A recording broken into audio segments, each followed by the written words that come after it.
Redwoods versus climate change. What exactly is climate change? Climate change is long-term change in climate patterns like weather and temperature.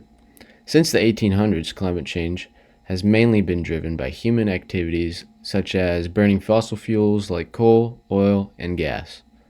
Climate change affects our environment by producing more frequent and severe droughts, storms, heat waves, and rising sea levels. It also directly affects animals, plants, and trees, especially on coastlines, as well as ways to manage certain wildlife sanctions. Redwoods and their needs to be sustainable. Redwood trees are only found on the coast from central California through some of southern Oregon. Redwoods commonly get most of their water from rainfall rather than snowmelt, so they require a consistent amount of rainfall throughout the year to continue to grow and be sustainable. The main reason these massive giants naturally thrive on coastal regions of California and Oregon is the amounts of fog they take in, containing massive amounts of moisture, providing to the redwoods as well as other plant life in those areas. And as you can see on the picture on the right side, you can see the massive amount of fog that is in this redwood area. How climate change is affecting our redwoods. The changes in the climate's temperature is greatly affecting the vegetation and species, not allowing the species to get what they need from our environment.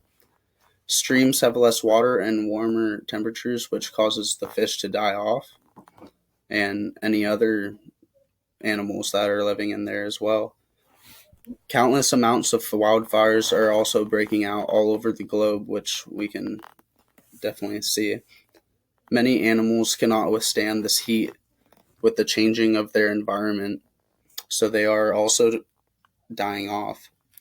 Glaciers and snowfall is melting a lot earlier, and there's less coastal fog, which is a big source of water for the redwoods. Droughts are becoming more frequent.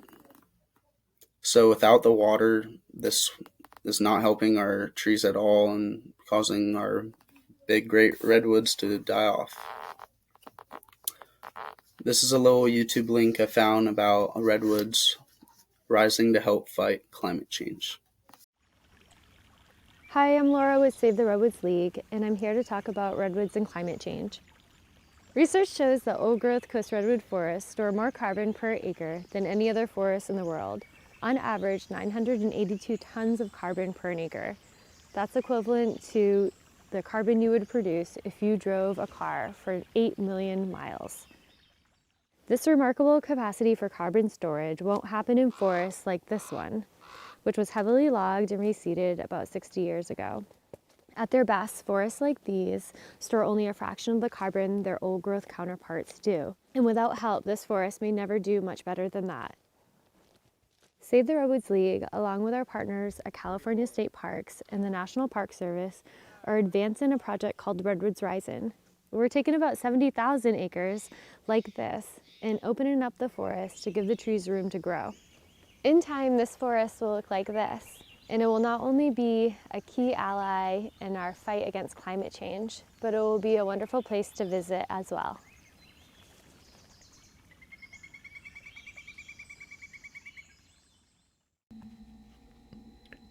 In recent years, redwood trees on California and Oregon coasts are experiencing temperature increases due to climate change. These increasing temperatures can cause a decrease in the amount of rainfall which redwood forests require throughout the year to survive sustainably. There is also a large drop in the amount of fog that comes in on the coast, which redwoods rely on for moisture and water. Besides the increasing temperatures, climate change may have effects on wildfires, flooding, and shifting relationships between pests and pathogens, which would directly affect redwood populations and the ways we manage them. Can redwoods survive climate change? Redwoods are adapted to environments with high availability of water. With the increasing temperatures causing less fog and droughts, redwoods are more likely to be sensitive to climate change. With this ongoing problem, natural redwood habitats will shrink but will not be fully extinct. Redwood habitats are expected to move northward, with smaller populations within the forest, and be more confined to areas that have good access to water, that being from fog and streams over a large geographic scale. Okay, so I'm mainly going to be talking about how we can try to mitigate climate change effects on redwood forests. If you can hear my cat, I'm sorry, he wanted to be on my chair with me.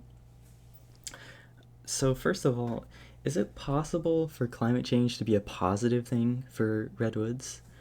Before we get into this, it's important to know that in ecology, there's no action you can take that doesn't have some side effect, whether you're aware of it or not. So even if some effect seems good that you change in the environment, there will be some side effects. So first of all, it was recently found out that giant sequoias actually absorb a lot of carbon and actually have grown faster during temperature rises, even during the recent drought in California.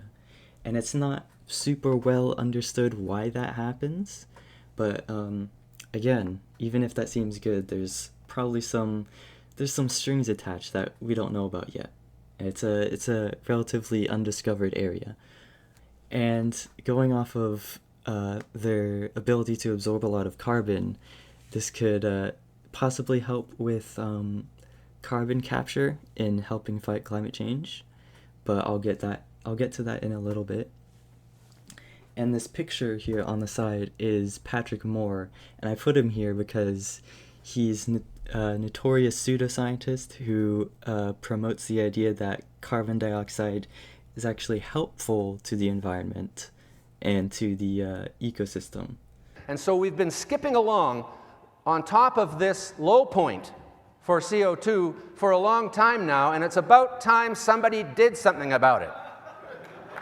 It's like Carlin said, the reason people came into existence is because the earth wants plastic. And maybe the reason people came into existence is because the atmosphere wants a little more carbon dioxide for the plants. Who knows? So going into utilizing redwoods to help against the fight to stop climate change. As I said before, redwood forests have been shown to store 10 times as much carbon as normal forests in the Midwest. There's an organization called Archangel Ancient Tree Archive, and they're basically trying to plant a lot of redwood trees. They're cloning them to essentially just capture carbon from the atmosphere. Scientific American has given validity to this idea, to this project.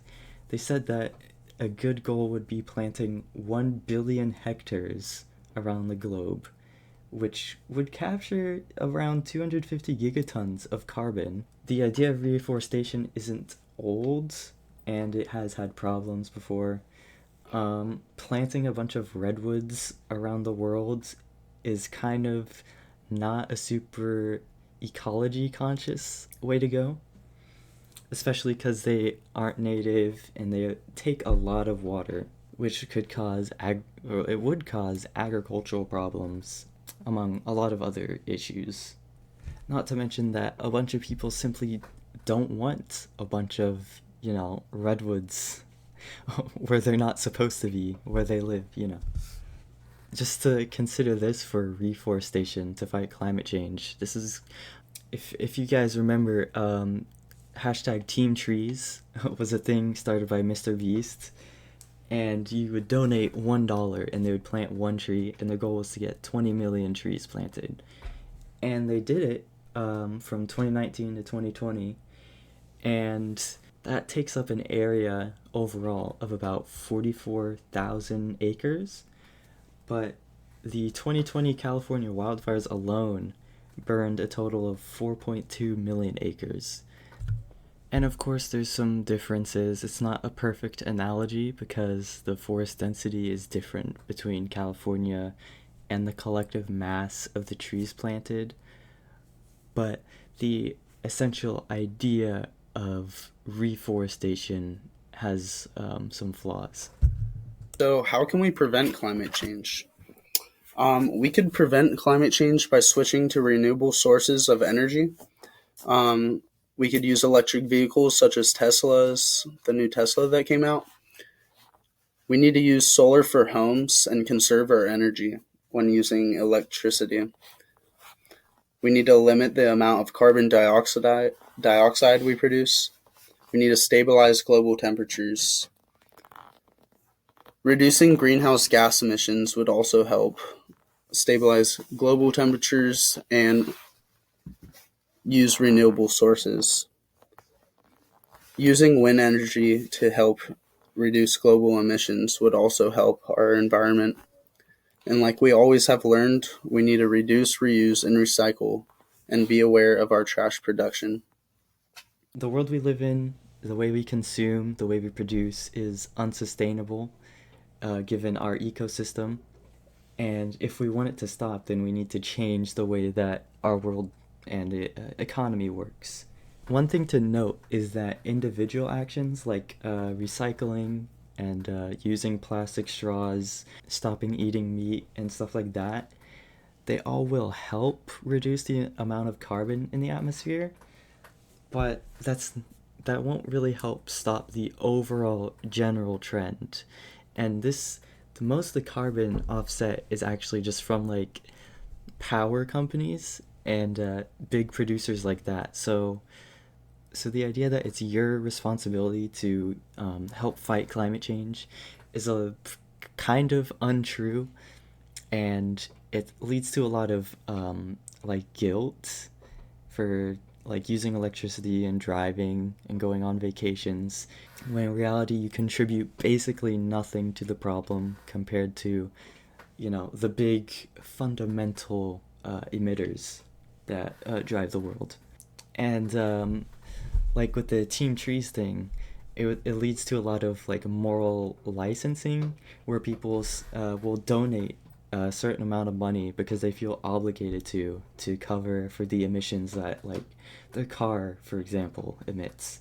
The exception for individual actions is activism and voting and stuff like that, so that sweeping systemic change could happen.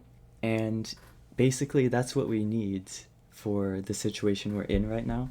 We need tighter regulations, we need reform, technology would be a big help. Nuclear energy is a bit controversial, but it does not produce any carbon, so it's a potential solution. And the whole world needs to be into it. All world leaders, all the all the people need to be on board with this. Otherwise, it's not gonna happen.